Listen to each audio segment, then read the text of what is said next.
అంటే రాజు గారు ఒక విషయం చెప్పండి, ఈ ఒకటి ఎంపీలుగా పోటీ చేయాలనుకుంటే 100 to మినిమం కనీసం 100 నుంచి 150 కోట్ల రూపాయలు నా దగ్గర డిపాజిట్ పెట్టండి, డిపాజిట్ అంటే కమిట్మెంట్ ఇచ్చేయండి అని అడుగుతున్నారు అనేది మాకు వచ్చిన సమాచారం.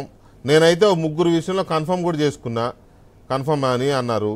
ఇంకొక ముగ్గురు మొత్తం 6 అడిగారని తెలిసింది. ఒక్క నిమిషం సార్, ఇది ఎంతవరకు ఇది వాస్తవమేనా? Point number 1. తర్వాత ఈ వసూళ్ల కార్యక్రమం రేపు అధికారంలో ఉంటామో ఉండమో అని ముందుగానే అమ్ముకునే వ్యవహారమే నడుస్తుందా?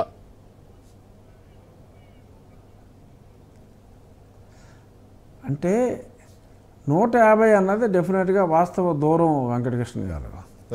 ఎందుకంటే ఇవాళ ఉన్న మా పార్టీ ఉన్న పరిస్థితికి మీరు అన్నట్టే మునిగిపోయే నావలాగానే ఉంది. ఏదో 3 లక్షలు పెట్టి సర్వే చేసుకుంటే స్పష్టంగా మా భవిష్యత్తు కనపడుతున్నప్పుడు ఇంత క్లియర్గా 100 కోట్లకి 150 కోట్లకి రిస్క్ వేసేవాడు ఎవడూ లేడు. అంచేత 150 అన్నది సత్యదూరమేమో అని నాకు అనిపిస్తుంది. అంటే వాళ్ళు ఇవ్వకపోవచ్చు, అది వేరే విషయం.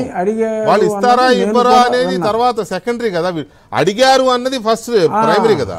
Okay, that's what I'm saying.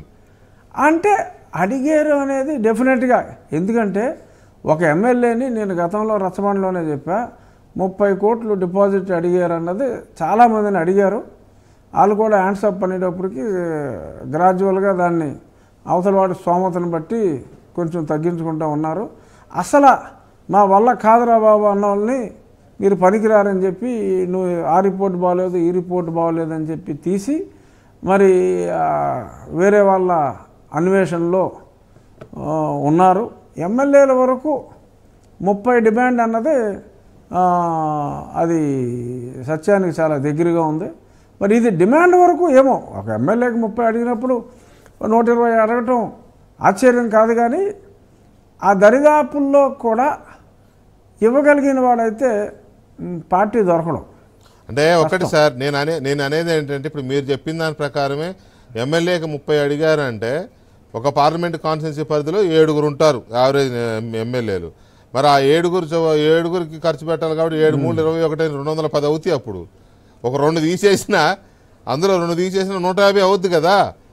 So information కరెక్టే, ఇప్పుడు మీరు చెప్పింది కూడా దానికి సింక్ అవుతుంది. అంటే లేదండి, అడగాలన్న ఆశ ఉండటంలో ఆశ్చర్యం లేదు. డెఫినెట్గా మా వారు ఆశపడలే, అందులో డౌట్ లేదు. దీపం ఉండగానే అది కాక ఎందుకంటే ఇప్పుడు ఒక 4-5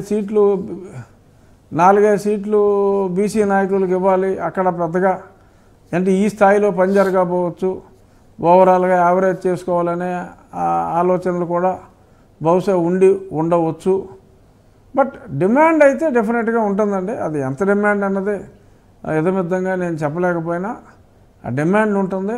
ఉట్టి చేతులు ఊపుకుంటూ వస్తే ఇక్కడ టికెట్ లేవు అన్నది కూడా అందరికీ. అంటే రేపు అధికారంలో మళ్ళీ వస్తామో రామో అని ఎమ్మెల్యేలు కానీ ఎంపీలు కానీ వీలైనంత వరకు పిండుకోవడమే, లేకపోతే మిగతా పార్టీలు అంటారు కదా టికెట్లు అమ్ముకుంటున్నారని. ఇప్పుడు ఇది అదే కదా, ఇది అదే అనుకోవచ్చా? మీరు కూడా ఎండార్స్ చేస్తారా దాన్ని? అంటే డిమాండ్ వరకు ఎండార్స్ చేస్తా కానీ ఇచ్చేవాళ్ళు ఎవరు లేరు సార్. ఇచ్చేవాళ్ళని వదిలేద్దాం సార్, ప్రజలు తెలియమిరిపోయారు. ఇచ్చేవాళ్ళు ఇప్పుడు నేను డిమాండ్ ఉంటుంది. ఇచ్చేవాళ్ళు 151 మందిలో 150 మంది ఒకటి ఆయన తీసేస్తే 150 మందిలో 50 మంది ఇవ్వలేకపోయినా 100 మంది ఇవ్వగలరేమో కదా ఎమ్మెల్యేలు. వాళ్ళు బాగానే సంపాదించినట్టున్నారు, ఇసుకలోనూ గ్రానైట్లో వాటిలో వీటిలో చిలకొట్టుడు బాగానే కొట్టారులే. అంటే అలా కాదుగా, అంటే డిమాండ్ ఇప్పుడు ఇటు నుంచి డిమాండ్ ఉంది, ఏది అడగాలన్న డిమాండ్ ఉంది తప్ప సీటుకి డిమాండ్ లేదు. ఎందుకంటే వాళ్ళు అయిపోయే రిస్క్కి ఏదో సంపాదించుకున్నారు. ఇప్పుడు పోతుందని తెలిసి 30 ఎవరు కడతాడండి? ఆ 30 కడతానికి ముందుకు రాట్లా ఎవడో ఎగ్జిస్టింగ్ ఎమ్మెల్యేలు, వాళ్ళకి తెలుసు కదా పోద్దని. సో ఈ ఎమ్మెల్యే సంపాదించుకున్నాడని చెప్పి చూసి ఇంకెవడన్నా టెంప్ట్ అయ్యి రావాలి తప్ప ఆల్రెడీ సంపాదించిన ఎమ్మెల్యే మరి వాళ్ళు చాలామంది అంటే కొద్దిమంది ముందుకు వచ్చినప్పటికీ చాలామంది ముందుకు రావట్లా. మళ్ళీ రిపీట్ చేసేది ఏంటంటే వీళ్ళ సైడ్ నుంచి డిమాండ్ ఉంది ఇంత కట్టు అని. బట్ డిమాండ్ లేక ఎమ్మెల్యే సీటుకి అంతకి ముందుకి రావట్లా. ఏదో సీట్ ఇస్తే సరే నెగ్గితే నెగ్గాం, లేకపోతే లేదు, పని జరిగితే జరుగుతుంది, ఫులుగ్గా నెగ్గితే నెగ్గుతామని తప్ప. మరి గతంలో ఉన్న సిచ్యువేషన్ ఏంటంటే 100కి 100 రూపాయలు అంటే 150 కాకపోయినా కనీసం 120 స్థానాల్లో ఇతను నెగ్గుతాడు అనేది ముందే వచ్చేసింది. కాబట్టి అప్పుడు కొంచెం ఎక్కువ ఉత్సాహం చూపిన మాట వాస్తవం. బట్ ఆ డిమాండ్ ఇప్పుడు లేదు. అయితే రాజుగారు మనం వీళ్ళు డిమాండ్ చేస్తున్నది మీరు అన్నది చాలా వరకు వాస్తవం.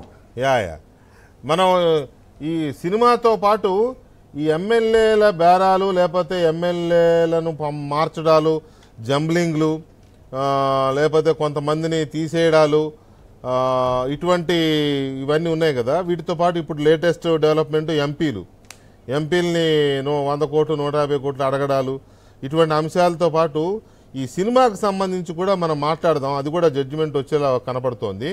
మనతో సిపిఐ కార్యదర్శి రామకృష్ణ గారు కూడా జాయిన్ అయ్యారు. దయచేసి మీరు కూడా ఉండండి సార్. ఒక చిన్న బ్రేక్ తీసుకుని వచ్చేస్తాం మళ్ళీ.